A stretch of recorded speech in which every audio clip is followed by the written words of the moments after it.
Corona killer strain आखिरकार भारत में कैसे टूटेगी चेन, एक ऐसे वक्त में जबकि 24 घंटे में आंकड़ा 1,69,000 से ज्यादा आने लगा है। एक ऐसे वक्त में जबकि दिल्ली में 24 घंटे का आंकड़ा 10,774 से ज्यादा का होने लगा है। एक ऐसे वक्त में जबकि महाराष्ट्र का आंकड़ा लगभग 24 घंटे में 70,000 के आसपास टच करने लगा है। एक ऐसे वक्त में जबकि भारत में 12 लाख से ज्यादा कोरोना के एक्टिव केस हो गए हैं। तो ऐसे में चेन कैसे टूटेगी, यही अगले 1 घंटे का सवाल है। चेन तोड़ने के लिए क्या करना है? फेफड़ों में संक्रमण की दर अगर तेजी के साथ में बढ़ने लगी है, चेन टूटने से ही यह दर काम आएगी। क्या कोरोना 2.0 का खात्मा करने के लिए मां का दूध भी काम आएगा? यह भी आज की बड़ी खबर है। अगले 1 घंटे आपको बताएंगे हम। नमस्ते, मैं राशिद। महाराष्ट्र में पिछले 1.5 साल में कोरोना की वजह से 57,987 मौत हुई है। दिल्ली में 11,283 मौत 1.5 साल में हुई है। कर्नाटक में 12,889 मौत हुई है।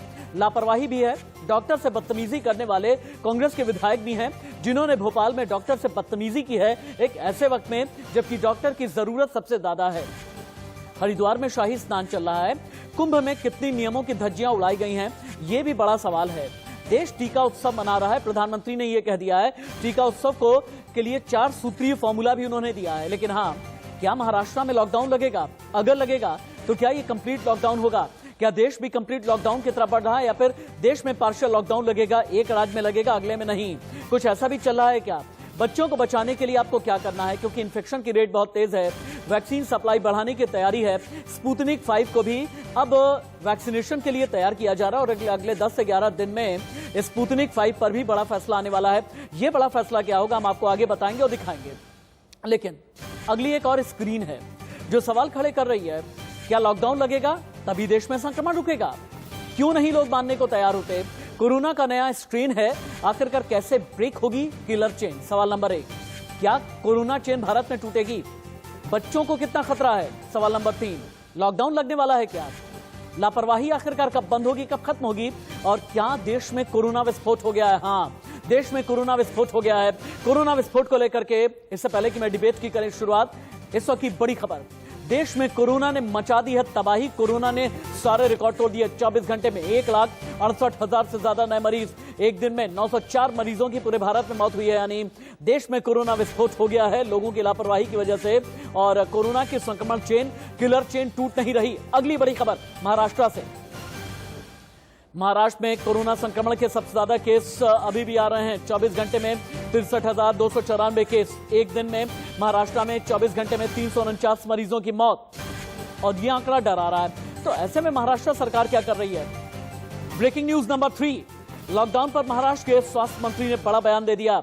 महाराष्ट्र में लॉकडाउन पर 14 अप्रैल के बाद में फैसला लिया जाएगा। टास्क फोर्स की बैठक में 15 दिनों के लॉकडाउन की बात की गई है। महाराष्ट्र में 2 से 3 हफ्ते का लॉकडाउन लग सकता है। आज उद्धव ठाकरे और अजित पवार के बीच लॉकडाउन पर मंथन है। कैबिनेट की मीटिंग के बाद लॉकडाउन को लेकर के 14 अप्रैल को बड़ा फैसला हो सकता है। लेकिन हाँ, देश के बड़े राज्यों के सीएम का क्या कहना है, क्या मानना है कोरोना की किलर चेन को लेकर के? दिल्ली के मुख्यमंत्री अरविंद केजरीवाल, यूपी के मुख्यमंत्री योगी आदित्यनाथ, एमपी के सीएम और हिमाचल प्रदेश के मुख्यमंत्री, इन सभी को सुनिए। दूसरी लहर और उसके तीव्र संक्रमण ने एक चिंता व्यक्त की, एक चिंता हम सबके सामने प्रस्तुत की है। जो लापरवाही उस दौरान हर स्तर पर होने लग गई थी, सबने मान लिया कि अब तो कोरोना समाप्त, और वैक्सीन आने के बाद लोग और भी निश्चिंत हो गए।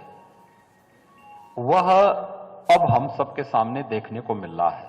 दिल्ली में ये चौथी वेव है। इसके पहले 3 वेव्स दिल्ली के अंदर आ चुकी है, और हम सब दिल्ली वासियों ने मिलके उसका बड़े अच्छे से मुकाबला किया और वो ठीक हो गया। अब ये चौथी वेव आई है जो बेहद खतरनाक है, बहुत तेजी से बढ़ रहा है। इतना तेजी से बढ़ रहा है कि बहुत सारे लोगों की समझ के बाहर है। मैं ये मानता हूं, लॉकडाउन समस्या का समाधान नहीं है, और मध्य प्रदेश में लॉकडाउन नहीं है कहीं भी।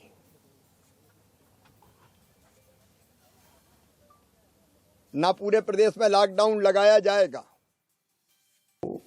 पिछले साल कोविड के कारण बहुत बुरी तरह से प्रभावित, क्योंकि लॉकडाउन का एक फेज बहुत लंबा चला। सिचुएशन अब की बार भी हमारे सामने ऐसी आ रही, जब ये टूरिस्ट सीजन इस वक्त आ रहा है, हमारे करीब आ रहा है, अच्छा सीजन इस बार हमको लग रहा था, बड़ी उम्मीद थी। तो अभी फिर से कोविड की एकदम इंक्रीज के कारण नंबर की, तो वो चिंता का विषय हम सब लोगों के लिए है।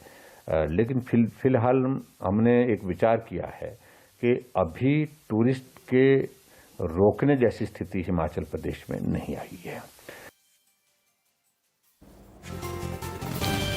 देश के बड़े डॉक्टर्स का पैनल मेरे साथ में जुड़ने वाला है। ग्राउंड जीरो रिपोर्टर भी मेरे साथ में जुड़ेंगे। दिल्ली से मुंबई से भोपाल, लखनऊ, चंडीगढ़, कश्मीर से लेकर के कन्याकुमारी तक हर उस राज्य में आपको लेकर के चलेंगे जहां पर कोरोना की किलर चेन ने भारत के लिए बड़ा खतरा पैदा कर दिया। लेकिन तुरंत ही आपको हम मेडिको रिसर्च रूम में लेकर के चलते हैं, जहां पर कोरोना पर 10 आज की बड़ी खबरें क्या है आप जान जाएं। महाराष्ट्र में एक दिन में 63,000 केस, 349 की मौत। महाराष्ट्र में लॉकडाउन लगने की पूरी संभावना, 14 अप्रैल को आ सकता है फैसला। 24 घंटे में दिल्ली में 10,774 संक्रमित, 48 की मौत। यूपी में पिछले 24 घंटे में 15,276 संक्रमित। छत्तीसगढ़ में 24 घंटे में 10,521 केस, 122 की मौत। एमपी में 24 घंटे में 5,939 नए केस, 24 की मौत। भोपाल में कांग्रेस विधायक ने डॉक्टर से बदतमीजी की। 14 अप्रैल तक टीका उत्सव, रेमडेसिविर का निर्यात यानी एक्सपोर्ट रोक दिया गया। महाराष्ट्र, दिल्ली, यूपी, एमपी में हालात सबसे ज्यादा खराब। दूसरी लहर में फेफड़ों को ज्यादा तेजी के साथ में नुकसान हो रहा है। कैसे हो रहा है आगे आपको बताएंगे और दिखाएंगे। दुनिया में कोरोना और दुनिया का जो कोरोना मीटर है अभी तक क्या बताता है। पूरी दुनिया में अब तक केस आ गए हैं लगभग 13.5 करोड़, 13 करोड़ 60 लाख। मौत 29,40,000 की पूरी दुनिया में हो चुकी है। अमेरिका नंबर 1 है केस के मामले में, 3,18,69,996 केसेस अमेरिका में अकेले आए हैं। मौत अकेले अमेरिका में 5,75,595 हुई है। ब्राजील का नंबर 2 आ जाता है, 3,51,469 मौत। यानी ये पूरी दुनिया का आपको कोरोना मीटर हम आपको दिखा रहे हैं। लेकिन भारत का वैक्सीन मीटर क्या कह रहा है। डोज 1, डोज 2 और कुल वैक्सीनेशन अभी तक क्या क्या हुआ है। डोज 1 लगभग 8,88,00,000 लोगों को डोज 1 दी जा चुकी है। सेकेंड डोज 1,27,00,000 को दी जा चुकी है। यानी अभी तक अगर देश की कुल आबादी हम 139 करोड़ मान लेते हैं तो ऐसे में लगभग 7.3% लोगों को डोज दी जा चुकी है वैक्सीन की। लेकिन अगर लगभग 7-7.25% की डोज है, इन सभी के बीच में लापरवाही कितनी है ये भी तो देख लीजिए आप। हरिद्वार के कुंभ में शाही स्नान चल रहा है, लेकिन कुंभ में जम करके लापरवाही सामने आई है। बाजार में भीड़ है, क्या दिल्ली, क्या मुंबई, क्या लखनऊ, तस्वीरें उतार दी जाएं। रैलियों में जन सैलाब है, शादी पार्टी में भी भीड़ है। ट्रेन में सोशल डिस्टेंसिंग गायब है, कोई भी सोशल डिस्टेंसिंग का पालन नहीं कर रहा। और हां, इतने के बावजूद भी जबकि एक दिन में 1,68,000, 1,69,000 के आसपास केस आने लगे हैं, 2.25 लाख केस के बावजूद भी बिना मास्क घूमते हुए लोग नजर आ रहे हैं। और अलग अलग जगह की आपको खबर दिखाना। एक और बड़ी खबर, हरिद्वार में कोरोना के साए में शाही स्नान चला है। शाही स्नान में श्रद्धालुओं की भारी भीड़ दिखी है। भारी भीड़ के बीच कोरोना नियमों की जम करके धज्जियां उड़ाई गई हैं। महाकुंभ में न तो मास्क का इस्तेमाल किया गया और न ही सोशल डिस्टेंसिंग यानी सामाजिक दूरी का पालन किया गया है। 14 अप्रैल तक टीका उत्सव है। रेमडेसिविर के निर्यात रुक गया है, लेकिन वायरस विस्फोट से देश सहमा है। लॉकडाउन के जरिए आखिरी संदेश मिलेगा, लेकिन उससे पहले अभी तक हरिद्वार में कोरोना के साए में ही शाही स्नान किया जा रहा है, लेकिन बावजूद इसके लोग नियमों की जम करके धज्जियां उड़ा रहे हैं।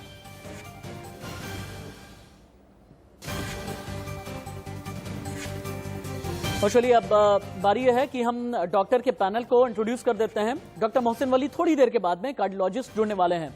डॉक्टर अभिनव भनोट, आप पल्मोनोलॉजिस्ट हैं। आप हमें यह बताएंगे कि फेफड़ों का जो संक्रमण अब इतनी तेजी के साथ में बढ़ने लगा है, इस खतरे से किस तरह से निपटना है। डॉक्टर अर्चना बजाज हैं, फिजिशियन हैं, लेकिन उससे पहले हम ग्राउंड जीरो चलते हैं। मुंबई से अभिषेक शर्मा है, दिल्ली से पुलकित नागर मेरे साथ में जुड़े हुए हैं। अभिषेक, सबसे पहले आपके पास में आते हुए, जो महाराष्ट्र का आंकड़ा है 24 घंटे में 63,294 केस, 394 मरीजों की मौत पूरे महाराष्ट्र में। मुंबई का कोरोना मीटर आज का क्या बताता है और लॉकडाउन को लेकर के इंतजार क्यों किया जा रहा है। क्या यह बात सही है कि एनसीपी को यह लगता है कि लॉकडाउन नहीं लगाना चाहिए और शिवसेना इस फेवर में है कि लॉकडाउन लगेगा तभी महाराष्ट्र बचेगा। देखिए, इस पूरे मामले पर अब कोई दो मत नहीं रहा सिर्फ कि कभी सभी पार्टियां, कल सभी राजनीतिक दलों के साथ सीएम ने मीटिंग की थी। उस मीटिंग में तय हो चुका है कि लॉकडाउन लगाने के पक्ष में सभी की सभी पार्टियां हैं, लेकिन उनका सिर्फ यह कहना है कि जो डेली के रोजगार, जो श्रमिक हैं, जो डेली काम करते हैं, जो डेली वेजेज वाले हैं, उनका क्या होगा, छोटे दुकानदारों क्या होगा, फुटपाथ पे काम करने वालों क्या होगा, उनके बारे में सोचा जाए, उनके बारे में कुछ ऐसे पैकेज जाहिर किया जाए ताकि उनको तकलीफ ना हो। इसका पूरा जायजा लगातार सीएम ले रहे हैं और आज भी उन्होंने मीटिंग बुलाई है और जानकारी के मुताबिक जैसा कि आज और कल में इसका बुरा फैसला हो सकता है कि क्या लॉकडाउन महाराष्ट्र में लगाना ही लगा, लेकिन ये तय हो चुका कि लॉकडाउन लगाना ही एक बड़ा उपाय है, क्योंकि जिस तरीके से लगातार केसेस बढ़ते जा रहे हैं। जैसे कि आपने पूछा मुंबई में, आप देखिए पिछले 24 घंटों मुंबई में 10,000 के आसपास आंकड़ा पहुंचा है, 58 लोगों की मौत हुई है। तो आप समझिए कि आंकड़ा बहुत तेजी से बढ़ रहा है, पूरे महाराष्ट्र में आंकड़ा बहुत तेजी से बढ़ रहा है। तो इसका उपाय यही कि अगर सही में लॉकडाउन नहीं लगाया जाता, ऐसा सरकार का मानना है, तो जो भी सिस्टम है, चाहे बेड की बात करें, चाहे ऑक्सीजन की बात करें, चाहे दवाइयों की बात करें, सबके सब स्थिति खराब होती जाएगी और स्थिति दयनीय होती जाएगी। इसलिए लॉकडाउन अगर 15 दिन को लगा दिया जाता है 15 डेज के लिए, तो कम से कम स्थिति सुधर जाएगी। ऐसी ही है और इसीलिए लगातार सीएम जो उद्धव ठाकरे हैं लगातार मीटिंग में मीटिंग कर रहे हैं और सभी पार्टियों ने कहीं एक मत से कह दिया है कि हाँ, लॉकडाउन लगाइए, यही एक बड़ा उपाय है। लेकिन उन लोगों का ध्यान रखा जाए कि जो लोगों की रोजी रोटी पर नुकसान ना पहुंचे। अभिषेक, ठीक है, लेकिन दिल्ली में अभी क्या चल रहा है? पुलकित नागर का रुख कर लेते हैं। पुलकित नागर, 24 घंटे में 10,774 केस दिल्ली में, 24 घंटे में दिल्ली में 48 मौत। दिल्ली सरकार आगे क्या करने वाली है? हेल्थ इंफ्रास्ट्रक्चर को लेकर के दिल्ली की प्लानिंग क्या है? देखिए, जो मौत का आंकड़ा बढ़ा है और साथ ही जो मरीजों की संख्या बढ़ी है, क्योंकि पिछले एक साल में जब से कोरोना आया है ये रिकॉर्ड तोड़ संख्या है जो 10,700 आप बता रहे हैं।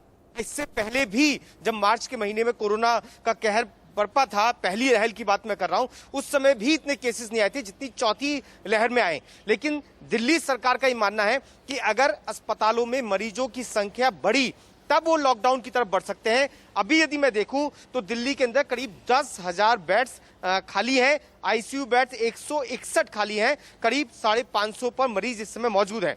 और वहीं जो दूसरे आईसीयू बेड हैं जो विदाउट वेंटिलेटर हैं वो 277 खाली हैं। अगर ये आंकड़ा और कम हुआ, यानी कि आईसीयू बेड और वेंटिलेटर की जरूरत और ज्यादा पड़ी और मरीजों की संख्या बढ़ी, तो दिल्ली लॉकडाउन की तरफ बढ़ सकता है। वाकई दिल्ली सरकार की कोशिश ये है कि वो वैक्सीनेशन प्रोग्राम को ज्यादा बढ़ाए, इसी के साथ में सोशल डिस्टेंसिंग की बात जो अरविंद केजरीवाल करते हैं वो जिम्मेदारी आम लोगों के ऊपर छोड़ दी जाती है कि आम लोग सोशल डिस्टेंसिंग करें, मास्क पहने। पुलकित नागर का यह कहना था कि हालांकि दिल्ली सरकार हर एक चीज पर नजर बनाए हुए है और दिल्ली सरकार की कोशिश यह है कि हेल्थ इंफ्रास्ट्रक्चर को कितना मजबूत रखा जाए। और हां, यह एक ऐसा वक्त है जब केंद्र और राज्य वाली सियासत नहीं होनी चाहिए, ऐसा हमारा भी मानना है। और एक बार डॉक्टर्स के पैनल के पास में चलते हैं। डॉक्टर अभिनव भनोट, मेरा सीधा सवाल आपसे है, कोरोना की मौजूदा चेन, जिसे कई राज्यों में सेकेंड वेव कहा जा रहा है, कई राज्य ऐसे हैं जहां पर यह कहा जा रहा है कि ये चौथी लहर है। दिल्ली में चौथी लहर कहा जा रहा है, महाराष्ट्र में सेकेंड वेव कहा जा रहा है, यूपी में सेकेंड वेव कहा जा रहा है, तो दक्षिण भारत में चले जाते हैं तो वहां पर थर्ड वेव का इसे नाम दिया जा रहा है। ये कोरोना की चेन कैसे टूटेगी? देखिए, कोई भी वेव का नाम ले लीजिए, बट जो ये वेव है पिछली वेव से बहुत ज्यादा खतरनाक है। इसके दो कारण मैं आपको बताता हूँ। एक तो पिछली वेव में जो केसेस जो फेफड़े को इन्वॉल्व कर रहे थे वो यूजुअली दूसरे हफ्ते में आ रहे थे, और पहली इस बार की जो वेव है इसमें जो फेफड़े मरीजों के करे जा रहे हैं इन्वॉल्व, वो पहली ही हफ्ते में हमारे पास तीसरे चौथे पांचवें दिन पे ही मरीज काफी गंभीर हालत में आ रहे हैं। दूसरी बहुत इंपॉर्टेंट बात है कि पिछली बार एक श्रेणी थी जो एडल्ट्स, जो ओल्ड एज, जिनकी कोमॉर्बिडिटीज ज्यादा थी, जिनको परेशानियां ज्यादा थी, वो लोग ज्यादा इन्वॉल्व हो रहे थे। पर इस बार अगर आप इस वेव में देखेंगे तो बच्चों से लेके यंग एडल्ट्स, जो नौजवान हैं, वो भी बहुत ज्यादा संक्रमित हो रहे हैं और बहुत तेजी से डिटीरियोरेट कर रहे हैं। तो इसको समझना बहुत जरूरी है कि इसको लाइटली ना लिया जाए। तो इस चेन को तोड़ने का जो आपका सवाल है उस पर मैं ये बताऊंगा कि आप भी जानते हैं, हम सब जानते हैं कि कोरोना का कोई डेफिनेटिव ट्रीटमेंट अभी तक पूरे विश्व में नहीं है, क्योंकि अगर होता तो ये सारी चेन तोड़ दी जाती। हमारे पास जो उपलब्ध चीजें हैं वो सिर्फ प्रिवेंटिव मेजर्स ही हैं, जैसे social distancing, Covid appropriate behaviour जिसे हम कहते हैं, जिसमें आप मास्क लगाएं, सोशल डिस्टेंसिंग मेंटेन करें, हैंड हाइजीन मेंटेन करें, कफ एटिकेट्स फॉलो करें। ये आप देख रहे हैं कहीं पे भी ये फॉलो नहीं हो रहे हैं, इसका सीधा फ्लाउटिंग की जा रही है। तो सबसे मेरी दरख्वास्त यही है कि जब तक हमारे पास कोई ठोस इलाज नहीं आता, रेमडेसिविर की भी आपने बात की, एक्सपोर्ट शॉर्ट रोक दिया गया क्योंकि देश में शॉर्टेज होने वाली है। जिस तरीके से केस बढ़ रहे हैं, मैं रिपोर्टर जी को भी सुन रहा था कि अभी दिल्ली में बहुत बेड खाली हैं, इसलिए लॉकडाउन का नहीं सोचा जा रहा। 1 हफ्ते 2 हफ्ते की बात और है। जिस तरीके से, जिस स्पीड से ये वायरस पिछली बार से ज्यादा ट्रांसमिसिबल है, ज्यादा इन्फेक्शियस है, जिस तरीके से ये स्पीड चल रही है। डॉक्टर अभिनव भनोट, आपने जितनी भी नहीं जानकारी दी है, हमारी रिसर्च टीम ने, मेडिको रिसर्च टीम ने हमारी इसे ग्राफिक्स के फॉर्म में कन्वर्ट कर लिया है। आपको हम लेकर के चलते हैं मेडिको रिसर्च रूम में। India news medico research room जो कि ये बताएगा दूसरी लहर फेफड़ों पर किस तरह से कहर बन करके टूटी है, जैसा कि डॉक्टर अभिनव भनोट ने अभी बताया है। सेकेंड वेव में लंग्स को बहुत तेजी के साथ में नुकसान हो रहा है। अब जानते हैं आप, 7 की बजाय 3 दिन में ही लंग्स में इंफेक्शन बहुत तेज हो गया है। 50 से 7% फेफड़ों को संक्रमित करने लगा है कोरोना, और फेफड़ों में संक्रमण की वजह से मौतों की तादाद बहुत तेजी में बढ़ने लगी है। इंफेक्शन का पता लगने में देर हो रही है और तब तक लंग्स को बहुत ज्यादा नुकसान हो जा रहा है। और जानते हैं नुकसान कितना है? 20 साल तक रोज 2 से 3 सिगरेट पीने से जितना नुकसान होता है, आज की तारीख में कोरोना की सेकेंड वेव की वजह से उतना ही नुकसान हो रहा है। जो यहां पर आप तस्वीर देख पा रहे हैं ना, ये वाली, ये तस्वीर, जानते हैं ये तस्वीर सीटी स्कैन के जरिए हमें मिली है, और ये कोरोना संक्रमित लंग्स की तस्वीर है। और ये फेफड़े कितने ज्यादा संक्रमित हो जा रहे हैं, इन तस्वीरों के जरिए आप देख करके समझें। और जैसा कि मैंने बताया कि 20 साल तक रोज 2 से 3 सिगरेट पीने जितना नुकसान अभी आपके फेफड़ों में हो रहा है, यानी ये फेफड़े संक्रमित हो रहे हैं, इनमें संक्रमण की दर बहुत ज्यादा तेज बढ़ने लगी है। और ये जब तस्वीरें आप देखेंगे, ये एक ऐसी तस्वीर है जो बड़े सवाल खड़े कर रही है। ये एक ऐसी तस्वीर है जो आपको सावधान कर रही है। ये एक ऐसी तस्वीर है जहां पर आपको चेत जाना चाहिए। ये एक ऐसी तस्वीर है जिसकी वजह से हम आपको ये बता रहे हैं कि जो श्वसन तंत्र आपका है, यानी यहां से लेकर के जो फेफड़े होते हैं, यानी जो रेस्पिरेटरी सिस्टम होता है, ये जो ट्रैक्ट होता है, यानी सांस लेने की जो नली होती है, इनमें इंफेक्शन की दर बहुत तेजी के साथ में बढ़ने लगी है। अगर कहीं पर इंफेक्शन आज से साल भर पहले 7 दिन में होता था, आज की तारीख में ये 2 से 3 दिन के अंदर ही इंफेक्शन रेट बहुत तेजी के साथ में बढ़ने लगा। डॉक्टर मोहसिन वली के पास में चलते हैं। डॉक्टर मोहसिन, मौजूदा दौर में अपने लंग्स को बचाने के लिए, अपने फेफड़ों को सुरक्षित रखने के लिए हमें क्या करना चाहिए? देखिए, ये जो फेफड़ों को सुरक्षित रखने वाली बात है, इसमें 2 एस्पेक्ट है। एक तो अपना डीप ब्रीदिंग एक्सरसाइज वगैरह करनी चाहिए।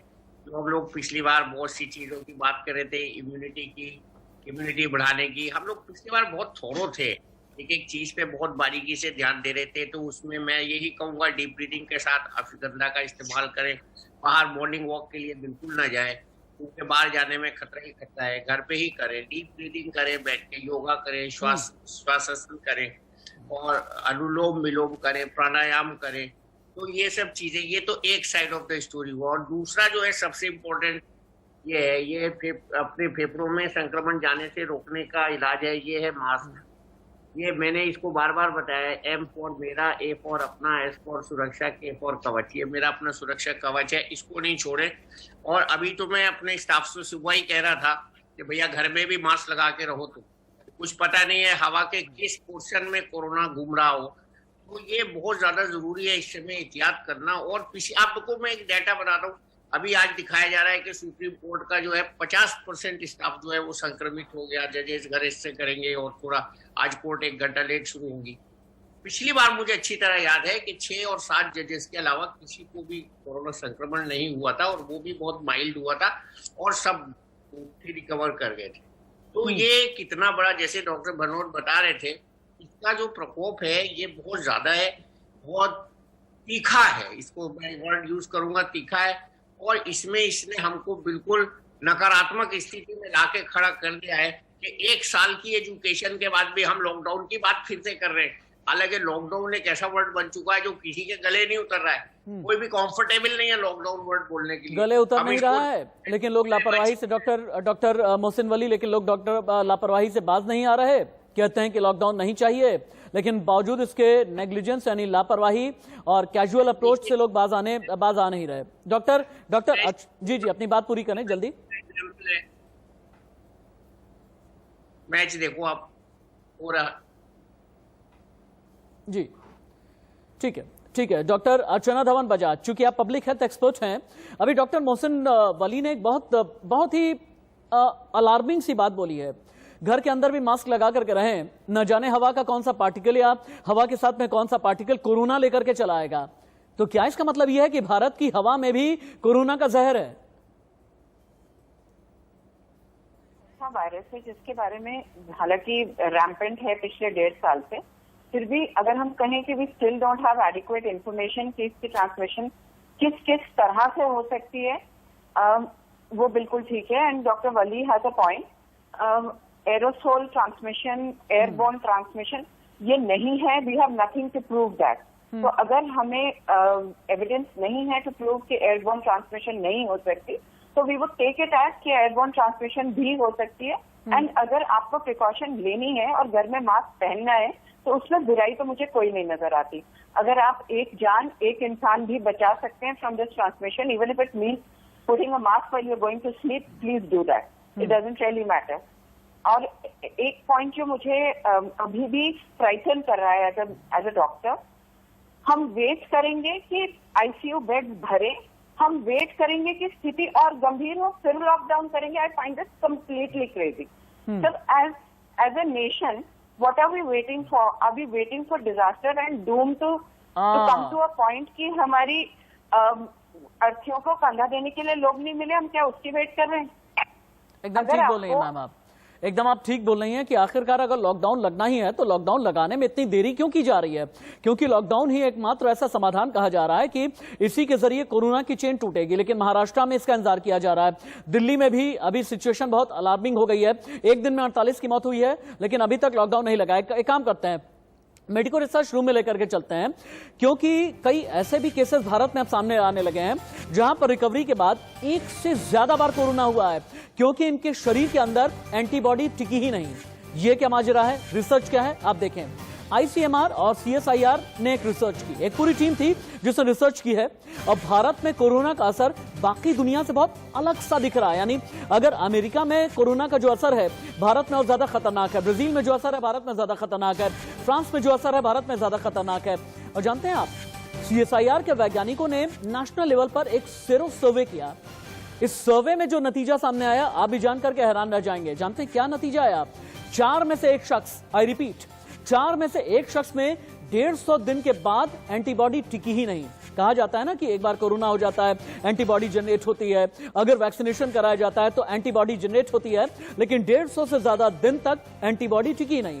एंटीबॉडी लंबे समय तक कोरोना से सुरक्षा दे ही नहीं पा रही, यानी भारत का ट्रेंड बदल गया है।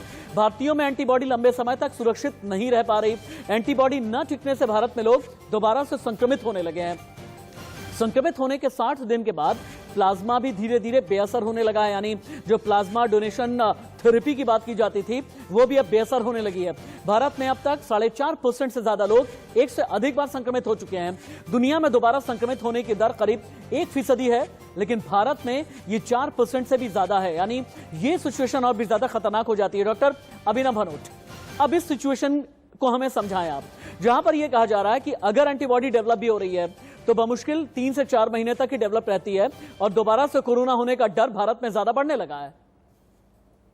देखिए, जो आंकड़ा आपने बताया वो बिल्कुल सही है। 4% वर्सेस 1% जो पूरे विश्व में री इन्फेक्शन का रेट है। री इन्फेक्शन का मतलब ये है कि जैसे 3-4 महीने पहले किसी को कोरोना हुआ है तो उसको दोबारा इस वेव में कोरोना हो जाए, तो वो एक गंभीर सिचुएशन है, क्योंकि उससे हमारे हेल्थ केयर स्ट्रक्चर पे बर्डन बहुत ही बढ़ जाएगा। क्योंकि अगर मान के चलिए किसी को पहले कोरोना हुआ है और वो इम्यूनिटी कोरोना के अगेंस्ट डेवलप कर लेता है, तो जो लोग बचे हुए हैं वही इन्फेक्ट अगर होते हैं, पर वो भी कम अगर हों, माइल्ड हों, तो हेल्थ केयर स्ट्रक्चर हमारा जिस तरीके से बना हुआ है वो उसको सस्टेन कर पाएगा। बट अगर वही केसेस जो पहले भी इन्फेक्ट हो गए हैं और नए केसेस भी अभी आ रहे हैं, तो आप सोचिए अगले 1-2 हफ्ते में जिस तरीके से केसेस अब 1 लाख से ऊपर से आने लग गए हैं दिन के, जो कि पहले पिछली वेव में 1 लाख से क्रॉस नहीं किए थे, तो इस वक्त ये आने वाले 2 हफ्ते में तो 3 गुना, 4 गुना, 6 गुना अगर हो गया, तो हमारा हेल्थ केयर स्ट्रक्चर इतना अच्छा नहीं है कि वो इस चीज को सस्टेन कर पाए, वो कोलैप्स कर जाएगा। तो सीधी बात है, जितनी इसमें अगर लोग ही प्रिवेंशन कर लें तो ही हमारा देश कोरोना से लड़ पाएगा। अदरवाइज लोगों ने अगर ढिलाई दी जो कि चल रही है तो हेल्थ केयर स्ट्रक्चर कोलैप्स कर जाएगा। ठीक है, ठीक है। अपनी पीसीआर टीम से मेरी गुजारिश है कि जो अभी अभी हमने इन्फोग्राफिक चलाया, हाँ एंटीबॉडी टिके नहीं, बहुत बहुत शुक्रिया अपने पीसीआर टीम का, ये जानकारी बहुत ज्यादा जरूरी थी। डॉक्टर मोहसिन वली, अब हमें यह बताएं कि एंटीबॉडी टिकाऊ भी हो, मैं बिल्कुल देसी भाषा में कह रहा हूं, एंटीबॉडी टिकाऊ भी होनी चाहिए, इसके लिए क्या करना है? क्योंकि अभी भारत में यह देखने को आ रहा है कि अगर कोरोना से किसी की रिकवरी हो भी गई, उसकी जो एंटीबॉडी डेवलप हो रही है 3 से 4 महीने के बाद वो डेवलप्ड एंटीबॉडी भी निष्क्रिय हो जा रही है, इनएक्टिव हो जा रही है। नहीं, ये तो आगे चलने वाली स्टडीज बताएंगी। मैं आपको अपना एग्जांपल बता रहा हूँ। मैं पॉजिटिव एंटीबॉडी की स्ट्रिप लेके गया हूँ hospital and I was suffering from corona, और वो एंटीबॉडी मेरी बन गई होगी क्योंकि मैं पेशेंट्स के साथ मिक्सअप हो रहा था। हाँ।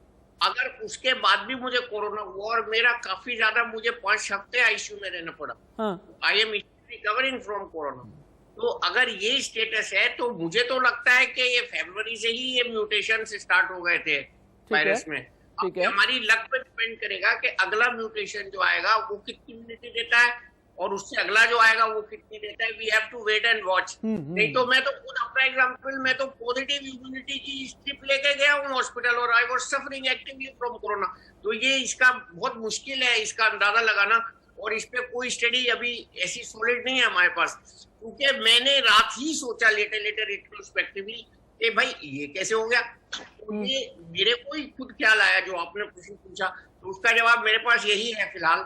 मैं एज ए साइंटिस्ट नहीं बट एज ए पेशेंट आपको बता रहा हूँ कि ये ऐसा हो सकता है। इसका जैसे जैसे वायरस म्यूटेट कर रहा है हमको डिफरेंट पिक्चर्स मिल सकती हैं। इम्यूनिटी यस, पिछली बार भी जब ये immune plasma, hyper immune plasma का आया था तो हमने बताया था कि 186 लेवल होना चाहिए उसका जब वो ट्रांसफ्यूज करने के लायक होता है। तो अब वो कितने दिन रहता है उस वक्त भी नहीं मालूम था हमें, और अब आप जो डाटा बता रहे हैं ये डाटा सस्टेन कर सकता है, इससे कम भी हो सकता है, इससे ज्यादा भी हो सकता है। और हमें जो 2 डोजेस ये वैक्सीनेशन लग रहे हैं उसके बाद भी कोई स्टडी हो रही है इसकी, मुझे लगता है कि उसके साथ भी डाटा निकल के आएगा कि कितने दिन वैक्सीनेशन के बाद इम्यूनिटी रहती है। और last night we were doctor साहब एक काम कर लेते हैं, अब मैं प्रोग्राम के अगले हिस्से में एक और रिसर्च दिखाने वाला हूं ठीक 10:30 बजे। दर्शकों के लिए जानकारी है, हम एक ऐसे रिसर्च निकाल करके लेकर के आए हैं जिनके जरिए यह पता चलता है कि मां का दूध भी संजीवनी साबित हो सकता है। मां के दूध के जरिए कोरोना के खिलाफ लड़ाई लड़ी जा सकती है। मैं बच्चों की बात कर रहा हूं, क्योंकि जो बच्चे मां का दूध पी रहे हैं उनके लिए किस तरह की इम्यूनिटी तैयार होती है। वो मां जो कि वैक्सीनेटेड है, वो मां जो कि वैक्सीनेटेड नहीं है, मां का दूध कितना कारगर है। भारत में ये स्टडी क्या कहती है, America, France, Britain, Germany, Brazil, हर जगह आपको लेकर के हम चलेंगे। और मां के दूध में कितनी ताकत है कोरोना के खिलाफ लड़ाई में, ये आगे हम आपको बताएंगे, लेकिन उससे पहले हेडलाइन कुछ कर रहे हैं। लखनऊ का कोरोना मीटर क्या है, अभिषेक हमें यह बताएं। 24 घंटे के केस, 24 घंटे की मौत लखनऊ की बताएं, यूपी की भी जानकारी दें। और क्या आने वाले दिनों में, हालांकि नाइट कर्फ्यू तो है, लेकिन आने वाले दिनों में क्या लखनऊ आसपास के इलाके पार्शियल कंप्लीट लॉकडाउन लगने की कोई संभावना?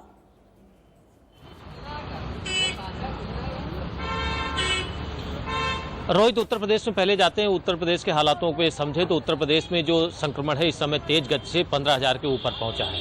इसके पीछे की कहानी यदि समझे तो इसके पीछे कहानी साफ है कि जो लोग जिला प्रशासन का या सरकार से शासन का सहयोग नहीं कर रहे हैं, उसके चलते ये लापरवाही सामने आ रही है और इस प्रकार के आंकड़े तेजी से आ रहे हैं। इन आंकड़ों पे नियंत्रण पाने के लिए आज मुख्यमंत्री आज शाम को 5 बजे उत्तर प्रदेश के जितने जनपद है उनके मेयरों के साथ एक संवाद करेंगे। और जाहिर सी बात है, जिले में यदि संक्रमण में रोकथाम करना है तो नगर निगम की एक अहम भूमिका होती है। इस तमाम जानकारी के लिए, इस पूरी रिपोर्ट के लिए लखनऊ से रिपोर्ट दे रहे थे अभिषेक।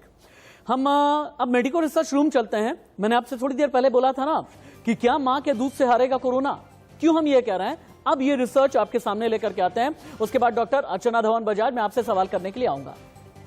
अमेरिका में रिसर्च हुई और मां के दूध पर इसी रिसर्च में बड़ा दावा किया गया। कहा यह गया, वैक्सीन लगवाने वाली मां के दूध से बच्चों में एंटीबॉडीज पहुंच गए हैं। मां के दूध की जांच की गई, वैक्सीनेटेड मां में एंटीबॉडीज मिले। कोरोना होते ही शरीर में 3 तरह के एंटीबॉडीज बनने लगते हैं। ये वैज्ञानिक रिसर्च है। शरीर में 3 एंटीबॉडीज जो बनते हैं, इनके नाम है IgM, IgG, IgA। एंटीबॉडीज से वायरस संक्रमित कोशिका से जुड़ नहीं पाते। तीनों एंटीबॉडीज में IgG सबसे ज्यादा समय तक बने रहते हैं। एंटीबॉडीज वायरस में मौजूद S और N प्रोटीन को सीधे निशाना बनाते हैं और कोरोना टेस्ट में खून में IgG एंटीबॉडीज की जांच होती है। ये लूप एक बार फिर से हम रिपीट करेंगे, क्योंकि मां के दूध से किस तरह से हारेगा कोरोना। अमेरिका में रिसर्च हुई है, मां के दूध पर बड़ा दावा किया गया है। वैक्सीन लगवाने वाली मां के दूध से बच्चों में एंटीबॉडीज ट्रांसफर हो रहे हैं। वैक्सीनेटेड मां में एंटीबॉडीज मिले हैं। 3 तरह के अलग अलग एंटीबॉडीज होते हैं और यह है IgM, IgG, IgA antibodies. Antibodies से वायरस संक्रमित कोशिका से जुड़ नहीं पाते और तीनों एंटीबॉडीज में IgG सबसे ज्यादा समय तक बने रहते हैं। और यही जो एंटीबॉडीज हैं, S/N प्रोटीन जो कोरोना का होता है, इसको बनाते हैं निशाना। और टेस्ट में खून में IgG एंटीबॉडीज की जांच की जाती है और यही एंटीबॉडी वैक्सीनेटेड मां में पाए गए हैं। इस तरह का रिसर्च का दावा किया जा रहा है। डॉक्टर अर्चना धवन बजाज, चूंकि आप पब्लिक हेल्थ एक्सपर्ट हैं, डॉक्टर अर्चना, क्या मां का दूध बच्चों के लिए संजीवनी है कोरोना के खिलाफ? संजीवनी है या नहीं ये कहना मुश्किल है, बट डेफिनेटली ब्रेस्ट मिल्क में अगर एंटीबॉडीज प्रेजेंट हैं, जो कि यूजुअली हर डिजीज के लिए होती हैं, तो डेफिनेटली जो छोटा बच्चा है, जो न्यूबॉर्न बच्चा है, वो प्रोटेक्टेड रहेगा कुछ टाइम तक, जब तक ब्रेस्ट मिल्क ले रहा है या सर्कुलेटिंग एंटीबॉडीज बच्चे के सिस्टम में मौजूद रहेंगी, तब तक बच्चा डेफिनेटली प्रोटेक्टेड रहेगा।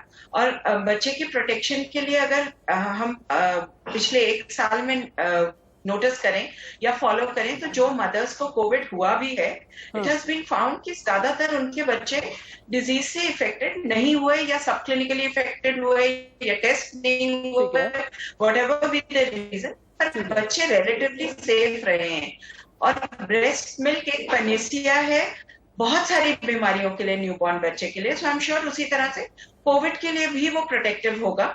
और इस टाइम पे मैं इनकरेज करूंगी हर माँ को, चाहे वो कोविड पॉजिटिव भी है तो भी मास्किंग करके, डॉक्टर मोहसिन वली, 2 चीजें हैं। डॉक्टर मोहसिन वली, 2 चीजें हैं। नॉन वैक्सीनेटेड माँ और वैक्सीनेटेड माँ, क्या माँ का दूध बच्चों के लिए स्ट्रॉन्ग इम्यूनिटी क्रिएट करता है? नहीं, मदर्स मिल्क तो ब्रेस्ट फीडिंग जो है वो तो दुनिया का सबसे अच्छा इम्यूनिटी प्रोवाइडर है। और ये जैसे कि अभी डॉक्टर अर्चना बता रही थी, मैं उसके आगे यही ऐड करूंगा कि ये हमारे पास डेटा तो है कि माँ का दूध जो है वो इम्यूनिटी बूस्टर है, लेकिन कोरोना के केस में कितने दिन ये इम्यूनिटी बरकरार रहती है और किस तरह से ये इन्फेक्ट को प्रोटेक्शन देती है, इसका तो अभी आगे चल के पता लगेगा। लेकिन ये तो ठीक बात है कि माँ के दूध में इम्यूनिटी मिलेगी अगर माँ को वैक्सीनेशन दिया गया। ये आपका क्वेश्चन था। यस, मिलेगी और वही पीरियड के बाद मिलेगी, 2 महीने के ऊपर जो पीरियड है वैक्सीनेशन की। चलिए, अब माँ के दूध से हम वैक्सीन की तरफ जाते हैं, क्योंकि देश में ये कहा जा रहा है कि कोवैक्सीन और कोविशील्ड की कमी हो गई है, लेकिन कौन कौन सी वैक्सीन आने वाली है? मेडिको रिसर्च रूम में एक बार फिर से आपको लेकर के चलते हैं। भारत में किन किन वैक्सीन का इंतजार किया जा रहा है? स्पुतनिक 5, नोवावैक्स, जाइडस कैडिला और इंट्रानेजल वैक्सीन की भी बात की जा रही है। क्या डॉक्टर अभिनव भनोट, ये जो इंट्रानेजल वैक्सीन है, क्या ये ज्यादा कारगर होती है? कई लोगों का ये मानना है। या ये जो कोई भी वैक्सीन हो, हर वैक्सीन पे रिसर्च की जाती है, स्टडी की जाती है और उसकी इफेक्टिविटी देखी जाती है ट्रायल्स में। ठीक है। तो इंट्रानेजल वैक्सीन की भी स्टडी जो बाहर देखी गई है, उसमें देखा गया है कि ये इफेक्टिव है, चाहे वो फाइजर की भी वैक्सीन हो, मॉडर्ना की भी वैक्सीन, जिनकी एफिकेसी 94% तक हमने देखी हुई है। ठीक है। तो वैक्सीन का मतलब, मैं आपको एक चीज ये बताना चाहूंगा कि हम वैक्सीन पे बहुत जोर डालते हैं, क्योंकि वैक्सीन जो है एक हर्ड इम्यूनिटी बनाने का एक जरिया है। कोरोना का ट्रीटमेंट वैक्सीन नहीं है, ये समझना लोगों के बहुत जरूरी है, क्योंकि लोगों को ये लग रहा है कि हम वैक्सीन अगर हमें लग जाएगी तो हमें कोरोना नहीं होगा। ठीक है। जो इंडिया में वैक्सीन अभी चल रही है, उनकी इफेक्टिविटी भी 70 से 80% ही है। अब अपनी बात यहीं से आगे बढ़ाइएगा डॉक्टर भनोट, यहीं से आप अपनी बात आगे बढ़ाइएगा, क्योंकि आपकी बात को ही सपोर्ट करते हुए एक और रिसर्च हमारे पास में है। कौन सी वैक्सीन आखिरकार कितनी असरदार है, ये एक बार के लिए डॉक्टर भनोट आप भी देखें और बताएं कि क्या ये मेरी रिसर्च एक्यूरेसी के करीब है या फिर नहीं। एक एक करके पूरी दुनिया के लिहाज से हमने कई रिसर्च निकाली है। देखें आप, कोविशील्ड को हमने सबसे पहले अपने मानक में रखा है। कोविशील्ड यानी सीरम इंस्टीट्यूट ऑफ इंडिया की जो वैक्सीन है, भारत में 2 डोज और ये कारगर है लगभग 70% और 20 लाख डोज प्रतिदिन दिए जा रहे हैं, तो 1 हो गई। भारत बायोटेक की अगली है कोवैक्सीन। ये भारत में दी जा रही है 2 डोज। कहा यह जा रहा है कि 80% कारगर है। 3 लाख डोज प्रतिदिन लगभग दिए जा रहे हैं।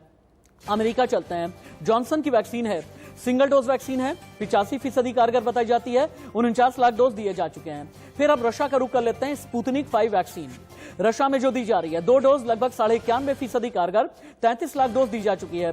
जाइडस कैडिला वैक्सीन पे आ जाइए जो भारत में आने वाली है। सिंगल डोज 91% कारगर, ये 10 करोड़ डोज 1 साल के अंदर दी जाएगी जाइडस कैडिला। इसके बारे में ऐसा बताया जाए। डॉक्टर भनोट, अब आप अपनी बात आगे बढ़ा सकते हैं। आपके आंकड़े बिल्कुल ठीक है, आपकी रिसर्च बिल्कुल ठीक है, जितनी भी एफिकेसी दिखा रखी है ये आप बिल्कुल ठीक बता रहे हैं। पर जैसा कि मैंने बताया, ये वैक्सीन की परसेंटेजेस जो आ रही है, इसका मतलब ये नहीं है कि जिसने ये वैक्सीन लगा ली तो उसे कोरोना होने के चांसेस नहीं है। ठीक है, हम जितनी जल्दी सबको वैक्सीन लगाएंगे भारत में, तो हमें वो आंकड़ा 60% तक लाना है कि अगर 60-70% लोग हमारे देश में वैक्सीनेटेड हो जाते हैं तो हर्ड इम्यूनिटी बनने के जो चांसेस हैं वो बहुत ज्यादा हाई हो जाते हैं। बट मैं ये भी कहना चाहूंगा कि ये जो लोग सोचते हैं कि हमें अगर वैक्सीन लग गई है, दूसरी डोज भी लग गई है और हमें अब कोरोना नहीं हो सकता, तो वो भ्रम में है। क्योंकि कोरोना वैक्सीन में भी कोरोना के आप जानते हैं कि म्यूटेशन फरवरी में, जैसे डॉक्टर साहब ने कहा, फरवरी में ही स्ट्रेन ने म्यूटेशन करना शुरू कर दिया था। तो जैसे जैसे स्ट्रेन म्यूटेशन करता है, सारी वैक्सीन उस स्ट्रेन को नहीं कवर कर पाती हैं। ठीक है, तो जितनी, इसलिए आप जानते हैं इन्फ्लुएंजा की जो वैक्सीन होती है हर साल नई और यही बात हम भी भारत को समझाने की कोशिश कर रहे हैं कि जब वायरस म्यूटेट होने लगे और उसके बाद डबल म्यूटेंट के बाद और भी म्यूटेशन सामने आने लगे, तो हालात कितने ज्यादा खतरनाक हैं ये समझने की जरूरत है। एक और बड़ी खबर, सुप्रीम कोर्ट के कई कर्मचारी कोरोना संक्रमित हो गए हैं। सुप्रीम कोर्ट परिसर का सैनिटाइजेशन अभी भी जारी है। सुप्रीम कोर्ट की सभी बेंच 1 घंटा देरी से बैठेगी। सुप्रीम कोर्ट के जज वीडियो कॉन्फ्रेंसिंग के जरिए ही सुनवाई करेंगे। ये सुप्रीम कोर्ट से अभी की बड़ी खबर आ रही है। लेकिन हाँ, वैक्सीन की कमी किन किन राज्यों में हुई है, फिर से आपको हम लेकर के चलते हैं कोरोना वॉर जोन में, जहां पर आपको ये दिखाते हैं कि कौन कौन से राज्य हैं जहां पर वैक्सीनेशन की कमी आ गई है। महाराष्ट्र, ओडिशा, छत्तीसगढ़, तेलंगाना, उत्तर प्रदेश, मध्य प्रदेश, उत्तराखंड, ये वो राज्य हैं जहां पर वैक्सीन की कमी है। एक बार फिर से देखें आप, महाराष्ट्र, ओडिशा, छत्तीसगढ़, तेलंगाना, यूपी, एमपी और उत्तराखंड, ये वो राज्य हैं जहां पर वैक्सीन की कमी है। और यहां के मुख्यमंत्रियों ने भी इसे लेकर के चेताया है केंद्र को। लेकिन 60% से ज्यादा वैक्सीन 8 राज्यों में लगी है। ये राज्य कौन कौन से हैं, कितने % वैक्सीनेशन हुआ है? महाराष्ट्र लगभग 10% वैक्सीनेशन, राजस्थान लगभग 9.25%, 9.19%, गुजरात 9% वैक्सीनेशन, यूपी वैक्सीनेशन कम हुआ है 8.7%, पश्चिम बंगाल लगभग 8%, कर्नाटक 5.8%, एमपी 5.5% और केरल में 4.5% से थोड़ा सा ज्यादा वैक्सीनेशन हुआ है। कौन सी वैक्सीन कितनी असरदार है, हम आगे पहले भी आपको दिखा चुके हैं। डॉक्टर मोहसिन वली, अब आपके पास आते हुए, क्या वाकई में देश में ऐसे हालात हैं कि वैक्सीन की कमी हो गई है? अगर वैक्सीन की कमी हो गई है तो फिर हर्ड इम्यूनिटी आगे क्रिएट होने वाले चांसेस कितने बन रहे हैं, पहला सवाल। और हम अगर ये कहते हैं हर्ड इम्यूनिटी तभी क्रिएट होगी जब 60 से 70% लोग संक्रमित हो जाएंगे, लेकिन ये बहुत खतरनाक हालात नहीं हो जाएंगे? अगर 60 से 70% लोग संक्रमित हो गए आज की तारीख में, फिर मौत का आंकड़ा कहां तक चला जाएगा? बहुत बड़ा देश है, सही आप सोच रहे हैं, बहुत हमको सावधानी की जरूरत है। और जैसे कि यूनाइटेड किंगडम ने ऐलान किया है कि आज की तारीख में, मंडे को, उन्होंने हार्ड इम्यूनिटी एक्वायर कर ली है, बट उसके पीछे उनका बहुत बड़ा लॉकडाउन पिछले महीनों में रहा है। मेरे बच्चे वहां हैं तो वो मुझको बताते रहते हैं कि वहां पे इतना स्ट्रिक्ट लॉकडाउन हुआ है कि हम इमेजिन भी नहीं कर सकते, और उसमें नुकसान भी हुआ है। ठीक है, इतने बड़े नुकसान के लिए हम कभी भी तैयार ही नहीं है, ना हमारे अंदर इतनी सामर्थ्य है कि हम घर बैठ के खा सके या हमारी सरकार हर एक के घर पे पैसे रोज भिजवा सके। तो हमको खुद ही गड्ढा खोदना है और खुद ही उसमें से पानी निकालना है। ठीक है, इस वाले सिनेरियो में हमको ये हार्ड इम्यूनिटी वाला जो प्रकरण है, ये अभी दूर की कौड़ी दिखाई देता है। इसमें बहुत ही एक मुश्किल काम है। और आपके सवाल का जो पहला हिस्सा है वो भी यही है कि हमको वैक्सीन जो है वो शॉर्टेज नहीं है, बल्कि लॉजिस्टिक की प्रॉब्लम है। गवर्नमेंट लगातार कह रही है, और अब गवर्नमेंट ने महाराष्ट्र में वैक्सीन पहुंचा के दिखा भी दिया कि नहीं देखो शॉर्टेज नहीं है, ये रखा वैक्सीन, तुम लगाओ। अब ये है कि कहाँ कितना वैक्सीन किस स्पीड से यूटिलाइज हो रहा है, लग रहा है, कितने लोग आगे आ रहे हैं, कितने लोग वैक्सीन लगवा रहे हैं देश के हर हिस्से में, और गाँवों में कैसे लग रहा है ये मुझे नहीं पता। तो गाँवों के लोगों को भी शहर आके लगवाना पड़ेगा। ठीक है, तो ये बहुत एक जरूरी आखिरी है सवाल के लिए डॉक्टर अर्चना धवन, ठीक है doctor Mohsin Wali, doctor Archana Dhawan Bajaj, public health expert, एक आखिरी सवाल के लिए आपके पास आते हुए, अब एक ऐसी जगह पर भारत आकर के खड़ा हो गया है जहां पर लापरवाही भी है, लोगों ने मास्क से दूरी बना ली है, सामाजिक दूरी को मेंटेन नहीं कर रहे, भले ही प्रधानमंत्री नरेंद्र मोदी कहें, भले ही अलग अलग राज्यों के सीएम ये बात कहते हुए नजर आ रहे हैं। अब ऐसे में लोगों को एक आखिरी संदेश आप ये बताएं, अलग अलग एज ग्रुप के लिहाज से खतरे क्या हैं? मैं युवाओं की भी बात कर रहा हूं, मैं बच्चों की भी बात कर रहा हूं, मैं बुजुर्गों की भी बात कर रहा हूं, और फैक्शन में अगर लेकर के जाता हूं महिला और पुरुष दोनों की बात कर रहा हूं, गर्भवती महिलाओं की भी बात कर रहा हूं। अगले 1 मिनट में हमें यह समझाएं, अलग अलग वर्ग के लिए यह नया म्यूटेशन कितना खतरनाक है? नया म्यूटेंट हर एक वर्ग के लिए उतना ही खतरनाक है, चाहे वो छोटा बच्चा हो, चाहे एडल्ट हो, चाहे यूथ हो, चाहे फीमेल हो, चाहे मेल हो, इट इज इक्वली डेंजरस।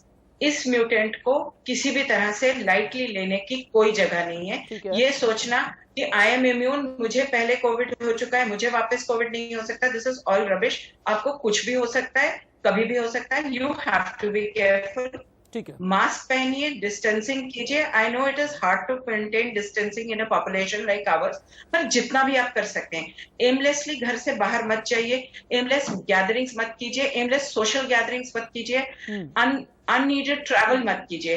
अगर आप इस साल गोवा नहीं जाएंगे, कोई आफत नहीं आ जाएगी। Please understand that it is a difference between being alive and not being alive. If it means staying at home for another year, it's not going to make a difference, but it will definitely make a difference if you are alive versus not alive. ये dangerous है, इसमें mortality चाहे 0.5%। 3 शब्दों में ही, शायद मेरे तीनों ही मेहमान 3 शब्दों में ही वाइंड अप करना चाहते हैं। जिंदगी जरूरी है, ये 3 शब्द जो है ना, ये हमें और आपको समझने की जरूरत है। डॉक्टर अभिनव, डॉक्टर अर्चना, डॉक्टर मोहसिन वली, बहुत बहुत धन्यवाद आपका मेरे साथ इस पूरे शो में रहने के लिए, इंपॉर्टेंट इनपुट देने के लिए, इंपॉर्टेंट सजेशंस देने के लिए। लेकिन एक ही बात हम ये कहना चाहेंगे, आज एक बार फिर से देश में अगर स्थिति और हालात ऐसे आ गए हैं कि लॉकडाउन की कगार पर या लॉकडाउन के मुहाने पर देश है, या अलग अलग प्रदेशों में अगर पार्शियल लॉकडाउन की बात की जा रही है, कभी महाराष्ट्र में, कभी दिल्ली में, कभी यूपी में, तो कभी एमपी में, तो ऐसे में हमें और आपको समझने की जरूरत है, क्योंकि 139 करोड़ का भारत है। भारत देशभक्त है, अपने देश से प्यार करता है, और अगर देश से प्यार करता है तो आपको जिम्मेदार बनना पड़ेगा। मैं 3 ही शब्दों में कहूंगा, जिंदगी जरूरी है, जिम्मेदार बनिए, मास्क लगाइए, सामाजिक दूरी का पालन कीजिए, अपनी जिंदगी बचाइए और अपनों की जिंदगी बेहतर कीजिए। एक ब्रेक, नमस्ते।